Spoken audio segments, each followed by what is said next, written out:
A-level and GCSE students, listen up. I know what mistakes you're making and I know how to fix them. I see students make the same mistakes over and over again. First things first, appreciate that GCSEs and A-levels are structured in a way around a specification, and you can literally not get asked anything that is not on the specification. You don't have to be really good at a subject to get the best grade in it. You just need to know everything on that specification. 2, not utilizing this specification. You know you need to know everything. Why are you not reading through it and highlighting what you do and what you don't know? This is what you should be doing, and you should have a red, amber, green checklist for every single topic. If you don't have it, do it now. Go and print out your specification. Go and get like an online version of your specification and go over it. The beauty of this as well is your specification will be taught in chronological order from start to end. Otherwise, for a lot of subjects, it actually just doesn't make sense. You'll be able to identify, like, oh wow, after spec point 3.4.1, I don't know anything. It's because it's not been taught to you yet. So before that, go over it, understand what you do know, what you don't know. Notice if there's any gaps in your knowledge, fundamental misunderstandings of concepts or topics,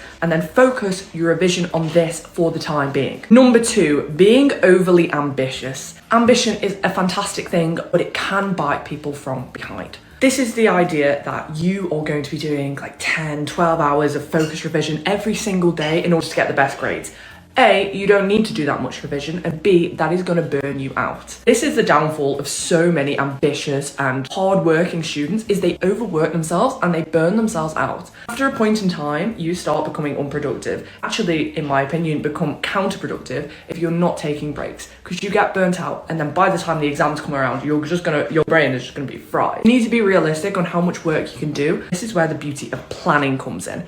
Plan what you're going to be doing every day and make sure it's realistic. For example, if I was to say I'm going to do 10 practice papers today and each practice paper takes 2 hours, that's not realistic. Utilize SMART goals in your planning. Say what you're going to do day by day, make sure it's specific, measurable, attainable, realistic, time specific. I've got a whole video on to-do list making and SMART goal setting, so check the playlist for that. Thirdly, knowing all the content and not knowing how to answer the exam questions. This is so important for GCSE and A-level because the questions are marked in a very specific way. Especially in essay-based subjects, you need to have a paragraph structure. You need to know exactly where all of your marks are coming from. Because you could know all of the content and still come out with like a D4 if you're not answering the exam questions in the right way, if you're not hitting all of your assessment objectives.